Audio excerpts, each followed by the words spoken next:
প্রিয় মুক্তিকামী ছাত্র জনতা, আমরা দেখতে পাচ্ছি যে আমাদের এই অভ্যুত্থান এবং বিপ্লবের পরেই দেশে অরাজকতা নাশকতা করছে ফ্যাসিস্ট এবং তাদের দোসররা।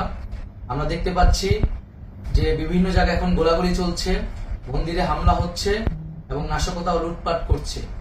আমরা মনে করি আমাদের যে ছাত্র নাগরিকদের অভ্যুত্থান তাকে নস্যাৎ করার জন্যই পরিকল্পিতভাবে এই ধরনের ঘটনা ঘটানো হচ্ছে।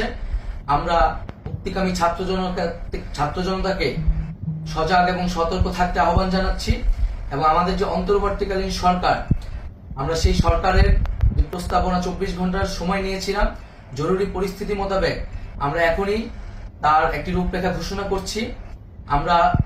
আমরা সিদ্ধান্ত নিয়েছি যে সর্বজন গ্রহণযোগ্য আন্তর্জাতিক খ্যাতিসম্পন্ন নোবেল পুরস্কার বিজয়ী ডক্টর মোহাম্মদ ইউনূসকে প্রধান উপদেষ্টা করে অন্তর্বর্তীকালীন সরকার গঠন করা হবে এবং ডক্টর মোহাম্মদ ইউনূসের সাথেও আমাদের কথা হয়েছে। তিনি ছাত্র জনতার আহ্বানে বাংলাদেশকে রক্ষা করতে এই গুরু দায়িত্ব নিতে সম্মত হয়েছে।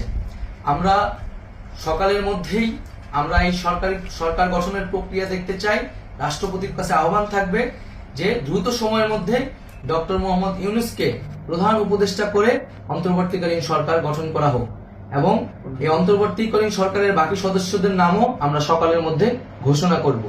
প্রিয় বন্ধুগণ, দেশে যে অরাজকতা চলছে, মানুষের জীবনের নিরাপত্তাহীনতা চলছে, সেজন্য আমরা রাষ্ট্রপতির কাছে আহ্বান জানাচ্ছি দেশে আইন শৃঙ্খলা পরিবেশ ফিরিয়ে আনার জন্য দ্রুত সময়ের মধ্যে কার্যকর ব্যবস্থা নিতে হবে এবং আইন শৃঙ্খলা বাহিনীকে সহযোগিতা করার জন্য মুক্তিকামী ছাত্র জনতাও রাজপথে থাকবে এবং অন্তর্বর্তীকালীন সরকার গঠন না হওয়া পর্যন্ত মুক্তিকামী ছাত্র জনতাকে রাজপথে থেকে তাদের যে অভ্যুত্থান, সেই অভ্যুত্থানকে রক্ষা করতে হবে।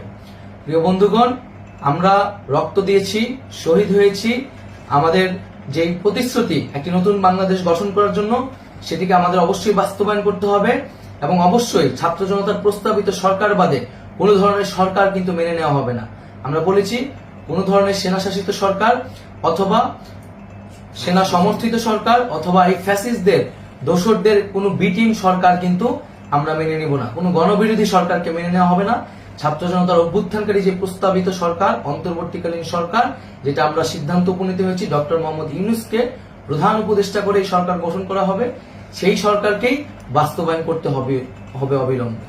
আগামীকাল সকাল থেকে সকলকে আহ্বান জানাচ্ছি রাজপথে থাকার জন্য এবং আমাদের যে সাম্প্রদায়িক সম্প্রীতি এবং রাষ্ট্রীয় সম্পদ রক্ষা কমিটির ঘোষণা হয়েছে বৈষম্যবিরোধী ছাত্র আন্দোলনের নেতৃত্বে, সকল পাড়ায় পাড়ায় এলাকায় এলাকায় সেই কমিটি পাহারায় থাকবে। আমাদের সংখ্যালঘু কমিউনিটিকে আমাদের রক্ষা করতে হবে, রাষ্ট্রীয় সম্পদ এবং এই দেশকে রক্ষা করতে হবে আমাদের।